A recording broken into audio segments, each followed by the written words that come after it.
Hello, hello, good afternoon. It's Monica from Life is Art, and this is the Thursday 3:30 p.m. demo at Beyond the Earth Online Crop. We had a great time this afternoon chatting and crafting together, and it was lovely to see what you all were creating today. We are going to be working today on some painted butterflies, which may sound difficult, but there's not actually any painting involved. well, maybe, but not exactly. You'll see in just a second. I'm just getting my video pulled up here. If you're joining me live, just say hello or howdy so I know you're here. If you're watching later on replay, drop a comment, and then we'll be able to know that you were here. And as usual, the laptop's not responding. We're on the cell phone, and that works just fine. All right, so we're going to be doing something a little bit different in terms of, you know me, and you know that I like to fussy cut. And when I fussy cut, I tend to fussy cut with a halo, meaning I leave some of the background around the image. But there are occasions in which I fussy cut right on the line. Now, it's a little bit more tricky because there's no leeway. There's no buffer like there is when you have a halo. So it's only certain exceptions that I do that. But today's project seemed to call for it, and so I'm doing it. But know that you could do this same project leaving a halo, and you could also use dies for this. So I'm going to be using 3 different stamp sets for this project. I'm using Beautiful Butterflies. That's where we're getting our butterflies from. We're going to be using this mid-size one and this slightly smaller one. We're also going to be using our sentiment from here, and then we're mixing it with something a little bit different, a little bit offbeat, and we're going to use the Trusty Tools stamp set, and that's where we're getting our paintbrush from. And then we're also going to be using, because I wanted just a little bit more embellishment, we're going to be using the Flowers of Beauty stamp set. So we've got 3 stamp sets on the go. I love doing mix and match. You know me. You use what you have. You make it work. And so we're going to be using those. We're also going to be using a paper pack that's been around all year long. And it is called the Regals 6x6 DSP. And this is where they've taken the Regals color, the current collection of Regals, and they have turned it into pattern papers in those colors. So there are stripes and florals, and there are circles and this kind of geometric design, and it gives you some in each of the colors of the Regals. So the ones I'm using today are Blueberry Bushel, Pretty Peacock, and Cherry Cobbler, which are a fun collection. I think they look pretty together, don't you? And I see Laura's watching. Good afternoon, Laura. So that's where we're starting. We're going to begin by doing a little bit of heat embossing. And for my embellishments today, I did heat embossing. So we're going to use our scratch paper, and I'm going to use some of the Blueberry Bushel, and I'm going to use this circular pattern. And I'm going to be heat embossing the middle-sized butterfly, which for some reason is not, oh, there it is, right where I put it. So the little middle-sized the smallest butterfly, which is sort of like the butterflies heading in one direction. Not the band, just the direction. And so I'm also going to be using my Versamark ink and the ebony, it's called Primary Ebony embossing powder. That's part of the Basics group of embossing powders. And so the first thing we want to do is just to ink this up with our Versamark ink, and we're going to stamp it on here. Do I want this side or the other side? Now I'm misremembering. I want the circles. That's what I want. So we're going to use the circles. We're going to stamp it on down there. And then we're just going to take our embossing powder. We did heat embossing twice today. We're going to sprinkle it on there. Tip, tap, tap. If you think you need to add a little more, just sprinkle more. Tip, tap, tap. And then we can set that aside. And then use our paper to funnel our embossing powders back into the jar. Lovely. Put our lid back on. Put a lid back on. I gotta always put the lids back on. Hey, Pauline, good afternoon. Good morning for you. Hi, Mom. And so there we have our little butterfly, and it's got embossing powder on it, and it's all dry and powdery and just kind of there.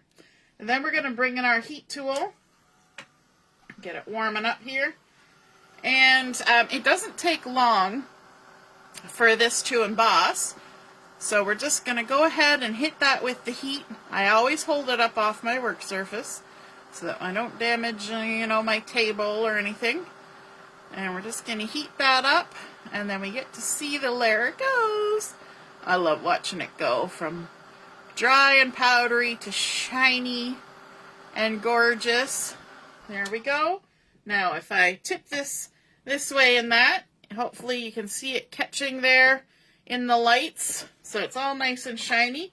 And we're gonna fussy cut this out. Now, like I said, we're breaking some rules today, and we're not gonna leave a halo. We're gonna cut it out like we're doing paper piecing, and that means we're cutting right on the line. Now, when you're cutting some small things, like this has little teeny tiny antenna. People always wonder why I put things on my hand when I do this. It's because that little piece of paper is too small for my camera to focus on. So if I put my hand there, then it'll focus on my hand, and that makes the thing shine. Or it makes it show up. There we go. My video is very slow behind me. Hey, Michelle. All right. So because we've got these little antenna here, I am not going to start or stop with those antennae. I want to start with a larger body part, because you don't want to be trying to do your last little bit on something so tiny. So I'm going to start here at the bottom of the wing, and now I'm fussy cutting far from my face.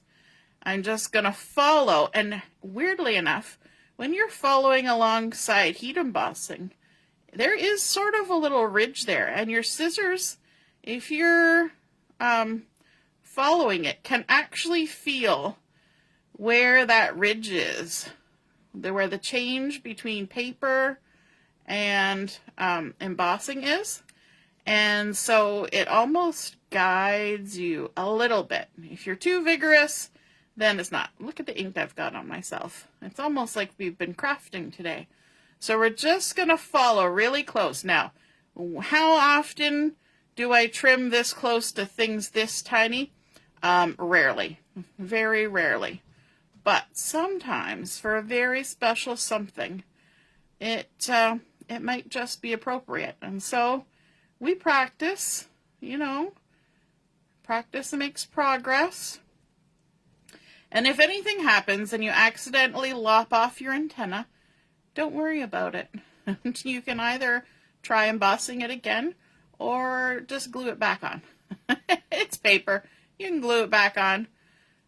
And then we're just going to work our way around. Obviously, this takes an extra moment to accomplish this kind of fussy cutting. But if you're patient, you can get all the way around just like that. Okay. So what I've done, remember I had the cherry cobbler, I had the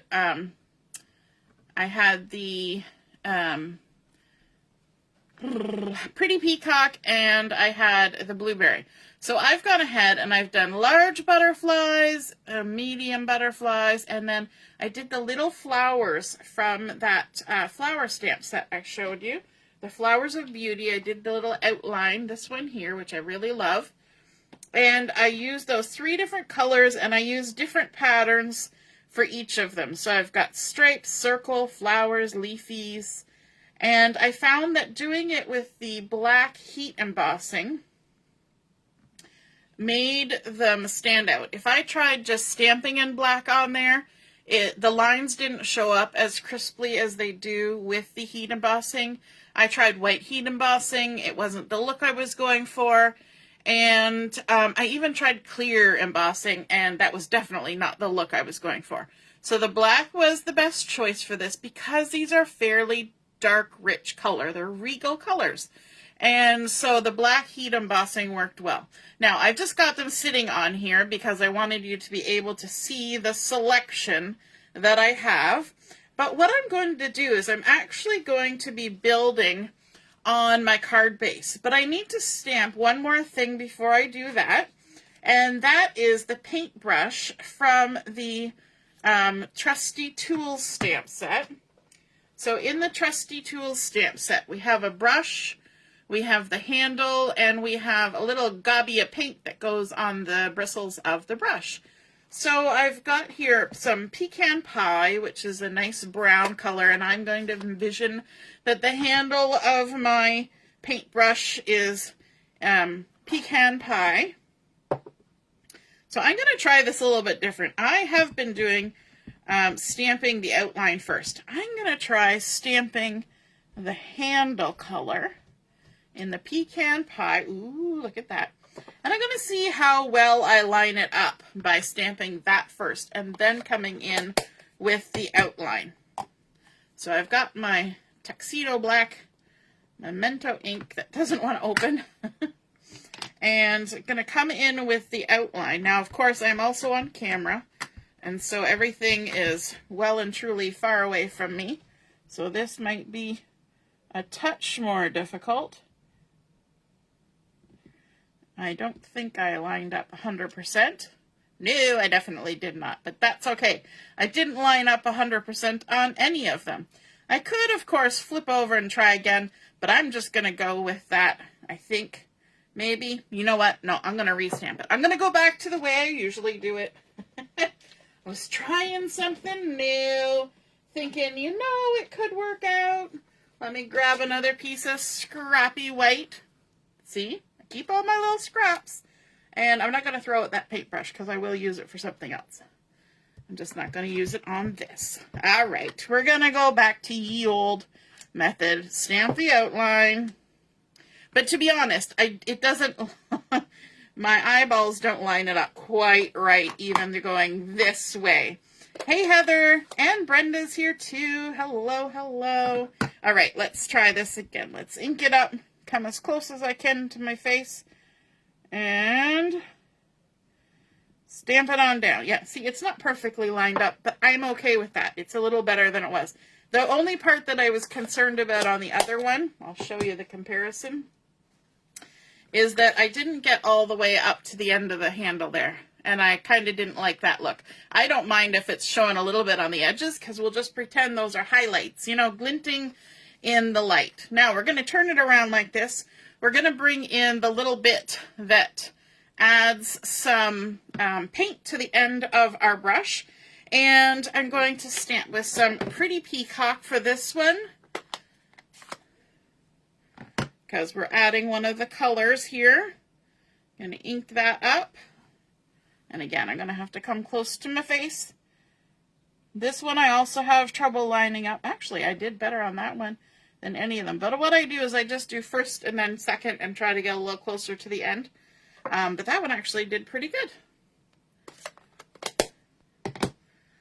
And then we're also going to fussy cut this.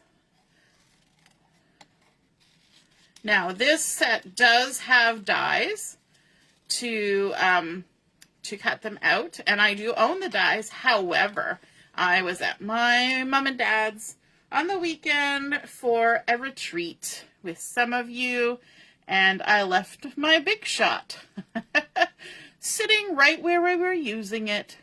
And so I'll get it when we go for the May retreat. But in the meantime, I get to have the joy of fussy cutting.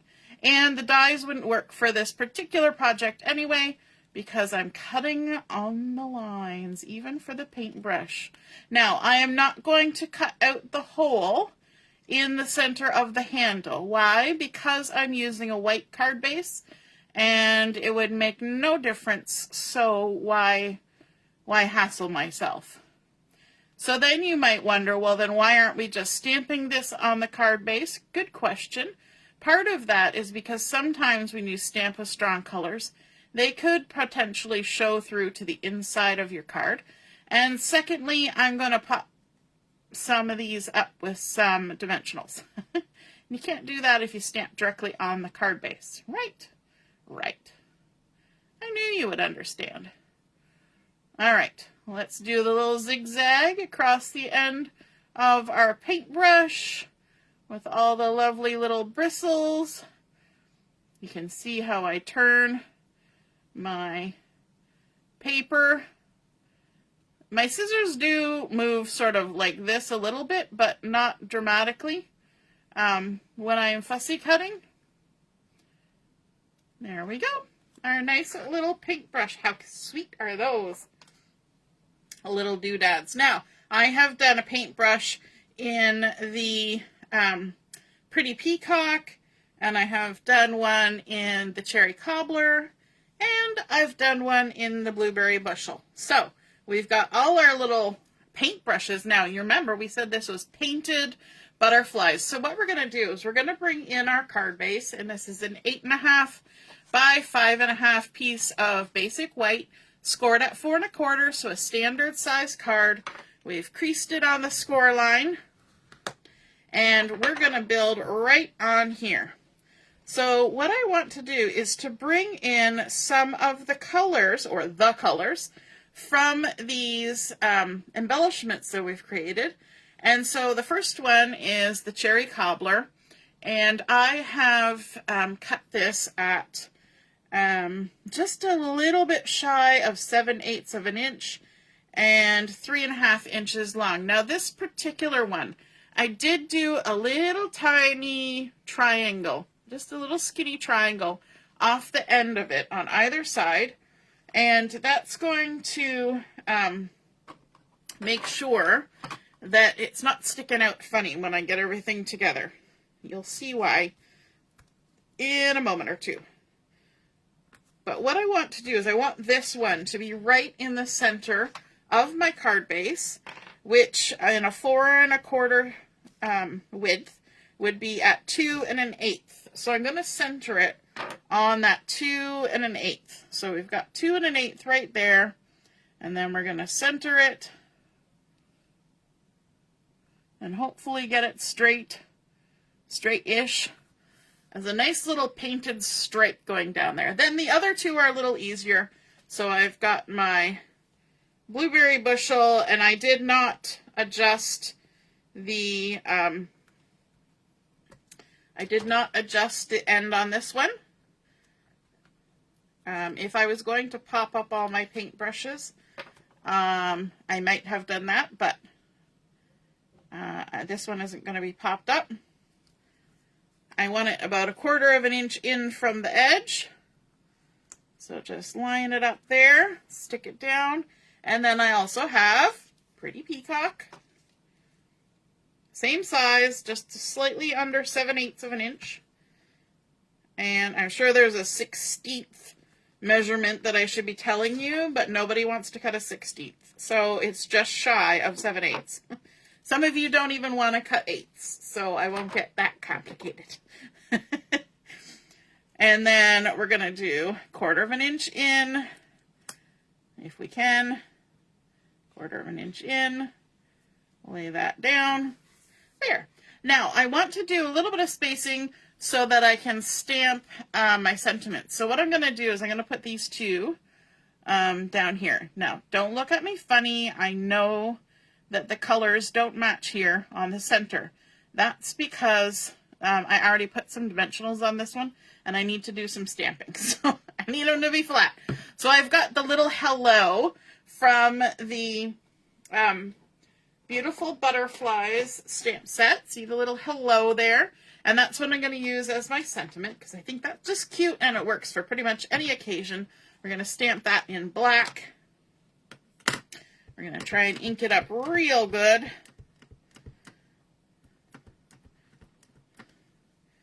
And we're going to scooch because I'm going to stamp it right in between those two brushes. Our little hello.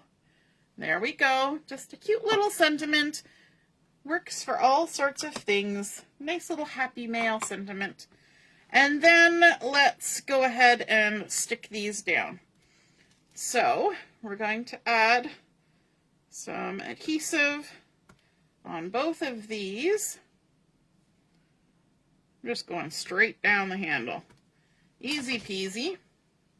And I'm going to use my best friend for sticking things down, my tweezers, because then I can see what I'm doing. I want my handles going to the bottom, because we started at the very top. Let's go all the way to the bottom. And I want them to line up across that nice little stripe of color.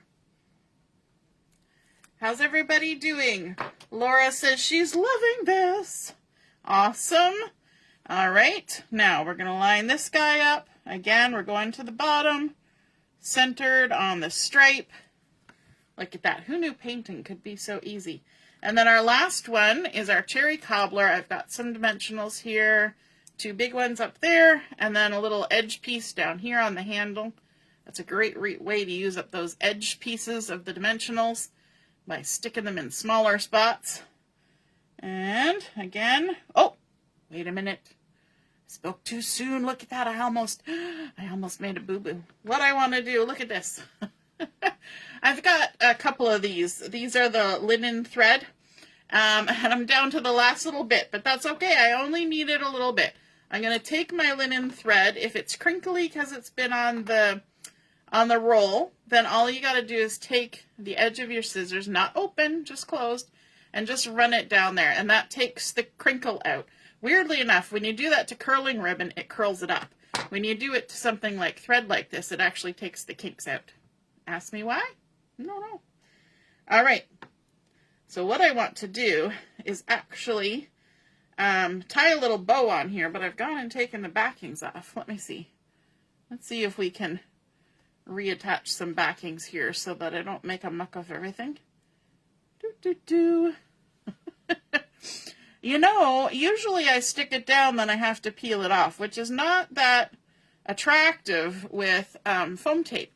But this time I caught myself in the nick of time. Is that improvement? Would we call that improvement? So this little piece is what? Let's see, about 6 inches. Let's see if it's enough to tie just a teeny little bow on here.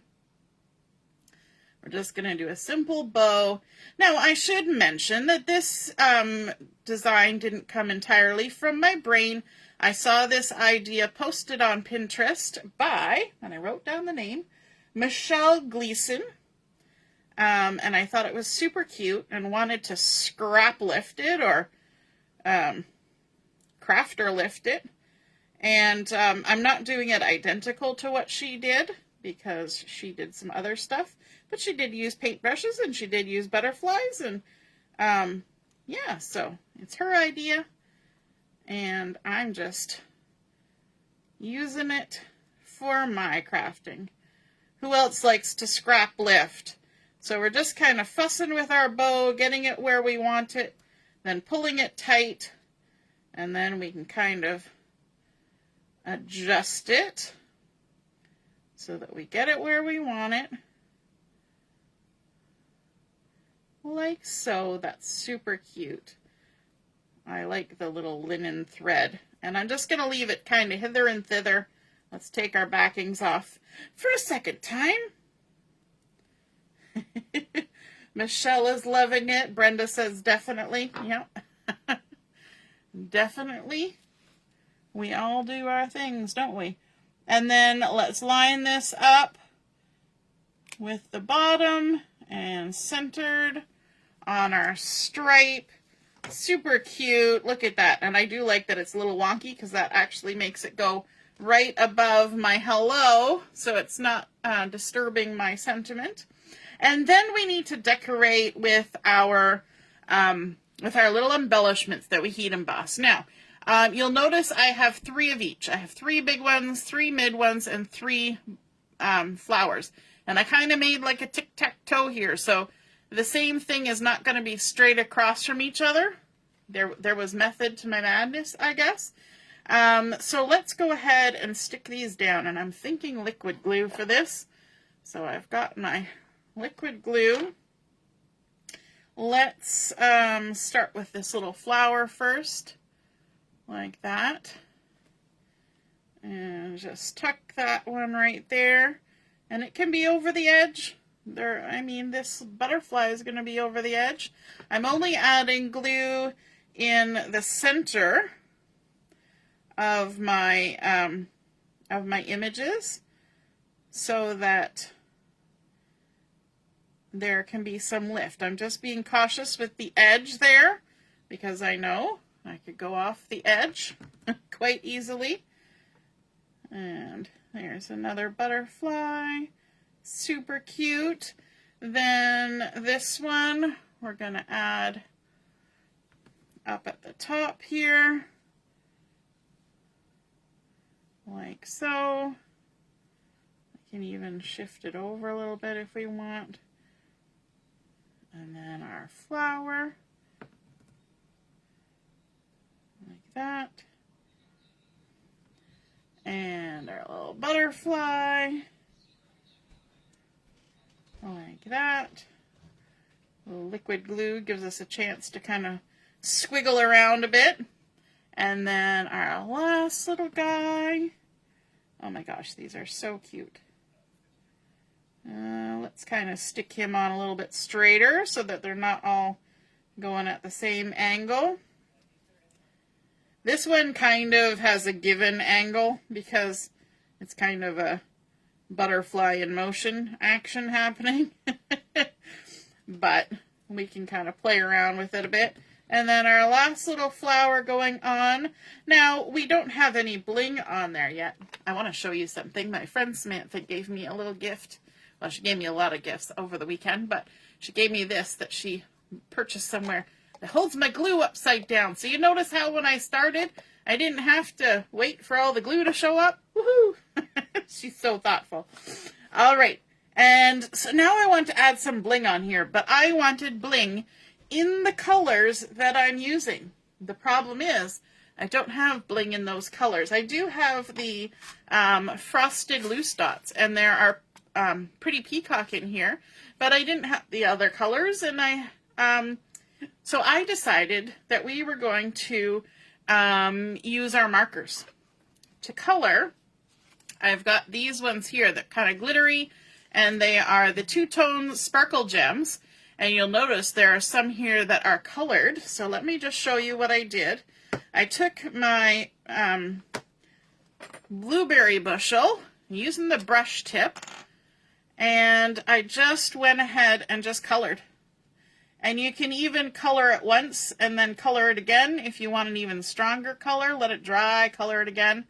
But it just colors it right up. And then I took my pretty peacock and colored a little one, just like that. And then I don't actually have the Stampin Blends for the cherry cobbler. So what was I going to do? I hemmed and hawed for a few minutes. Then it dawned on me, I have blender pens and I have ink. So what I did was I got my cherry cobbler ink, and I got a little stamp block here. It's got a stamp on it, but that's okay. Just grab a little touch of the ink on your block. You can see it there, hopefully.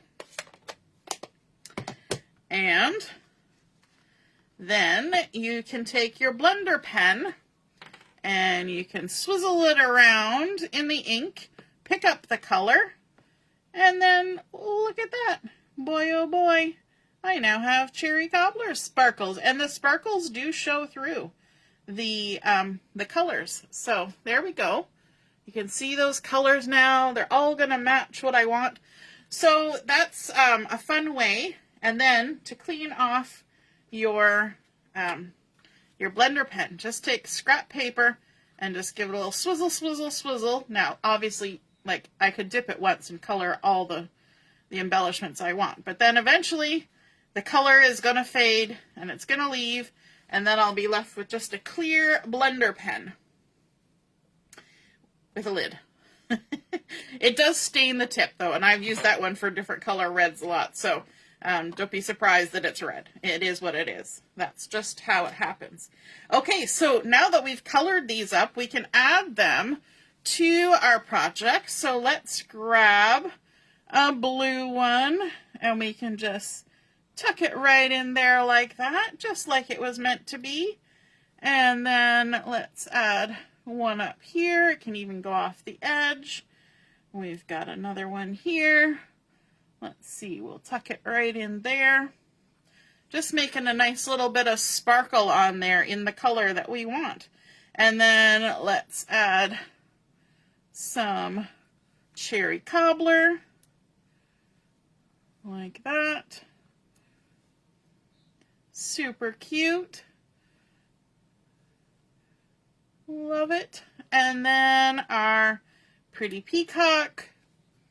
Let's tuck one of these up here. And I'm doing 3 of each, because why not? We like trios, don't we? Just tuck that in there. And one final one, maybe right there. That'll work. There we go. We have now completed our painted butterflies. We didn't even paint any butterflies. We did a little bit of painting on the gems. But isn't that super cute? We started out with our basic white cardstock card base. We could stamp a sentiment on the inside as well if we wanted, or stamp a little butterfly in there. And then we added in our stripes of cardstock to create that strip of the color, and touch that to the end of our paintbrush as well with our stamp. We fussy cut those out. Then we did some black heat embossing on all of those pretty butterflies to create that fun, shiny, glistening look with those interesting patterns in behind. It adds a lot of texture to those colors when you've got the stripes and the geometric shapes and the circles and the leaves all popping out there in amongst the embossing. And then, oh, got a little bit of ink there. We can put a gem on that if we want, or just ignore it. And then our little bow and our sentiment stamped on there, and a little bit popped up. And oh, I was actually going to pop up some of my embellishments, but I forgot, and that's okay. We left the edges loose so they can lift. So if you were going to give this to somebody in person, you could even lift some of these edges and make it super dimensional. I'll just show you what it would look like. You could even tuck some dimensionals under those to keep them lifted. You can lift up the flower petals as well. And because we only adhered down the body of those butterflies, look at what we can create. Some fun lift like so. There we go. How sweet is that? Look at that dimension now. Fun! And you can pop little bits of the foam under there, dimensionals, to make that stay put. All right, I hope you guys enjoyed seeing that come together using the Trusty Tools. You wouldn't even think to use Trusty Tools maybe for something with little butterflies and flowers, but it totally works. We've got our beautiful butterflies and a little bit of the flowers of beauty in there. Hope you like that. If you feel inspired to create a card like this for yourself, be sure to snap some photos and pop it in the comments where I post mine, and then we can all see and be inspired and share joy and creativity by seeing your artwork. All right, have a wonderful rest of your afternoon, and we'll be on at 7 o'clock for Chat and Craft. We'll see you then. Toodaloo. Bye.